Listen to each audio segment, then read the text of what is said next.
Let's start off by giving a shout out to the school, American top team, Danbury Core Brazilian Jiu-Jitsu.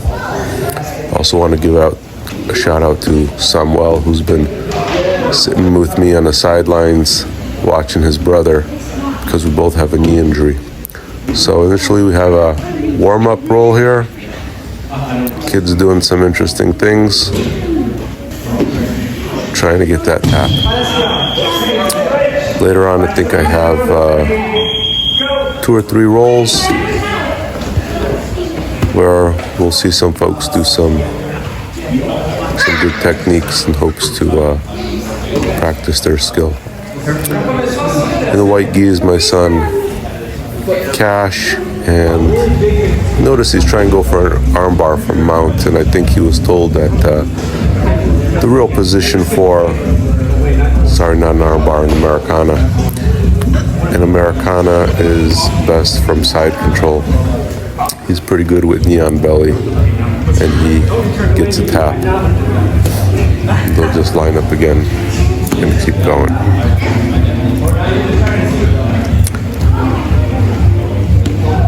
In this editing, it's hard to see because they roll away from my position. Cash is trying to go for an armbar here, but what I noticed is that as soon as his teammate gets on his side versus his back, you can no longer get that armbar. He's holding his hands together, even though Cash is trying to kick his arm away. You need your opponent on his back to the armbar. As soon as he rolls on the side, you've lost position. So he lines up. He's not trying it again, but he's trying to get into a triangle from mount, putting his leg up around the head, and then rolling his opponent into a triangle. Didn't work that time, but I saw what he tried to do, so he's going to try to do it again. And he is successful this time, and he gets a triangle. Put your ankle behind your knee and pull down. Got to make sure you tap with clarity, because I had to zoom in on his hand, just barely tapping at the ground. Make sure when you're gotten, you tap well so no one gets hurt.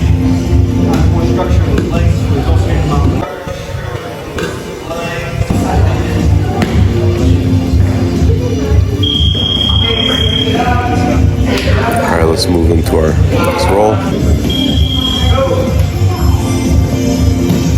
The boy in the black gi is my older son, and he's with his teammate who's a little bit younger and smaller than him, so he's not being super aggressive, but he's practicing his sweeps, and you'll see one after another he sweeps his opponent over.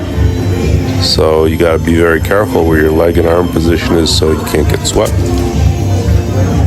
But that's how this match just continues. My older son Dragon will sweep him and then let him reset. It's kind of what they teach is catch and release.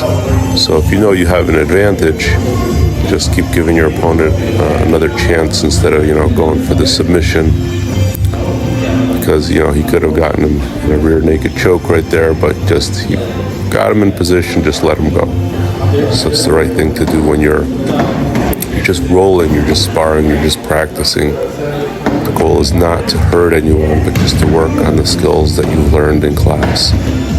And I think it's nice to record these because you can see where you have room for improvement.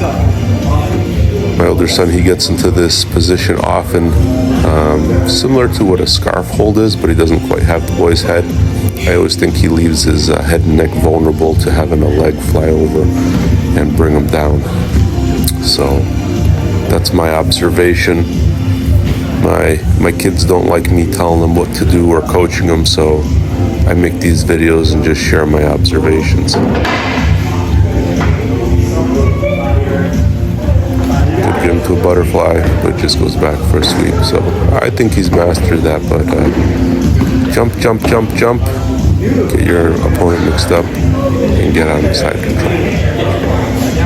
I mean, this is a mismatch. This is a big mismatch. I think he's probably 3 years older than this boy, or maybe 2 years older is much taller, much bigger. So it's not really fair, but it's good practice. Remember, this is not a competition. It's just rolling, it's just sparring, it's just learning and practicing your skills. Sometimes you have to be with an opponent who's slightly bigger. Sometimes you have to be an opponent who's slightly smaller. It's more evident in the kids class, but the same thing applies for adults too. Not everyone's the same size. And in real life, you need to be prepared for all those situations. As I'm zooming out to get a better camera angle, I see in the background my son getting swung around like they're playing Ring Around the Rosie or something. It was funny. This round's about to come to a close. We'll do one more roll.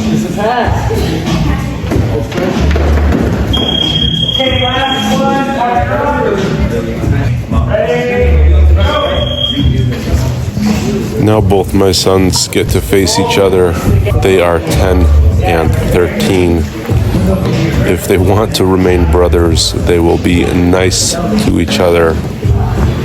Which they are. Really, it's in my older son's hands because he's in control since he's bigger here. But he makes his brother work for it. Lets him get the triangle. He also, lets him regain his guard, but he makes him work for it too. But that's what it's about. You always got to be prepared. I was telling them yesterday, when someone confronts you, it's never someone who's smaller than you.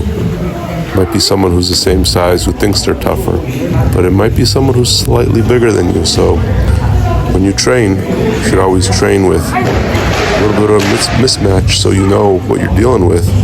Sometimes it's good to leave a fight. Well, that's what I always tell them. You can always win if you just run away, but if someone grabs you, you have to fight back. So jiu-jitsu is good in that sense where if you get grabbed, you really don't have a choice but to defend yourself. But if you have an opportunity to walk away or run away in some cases, you should do the right thing.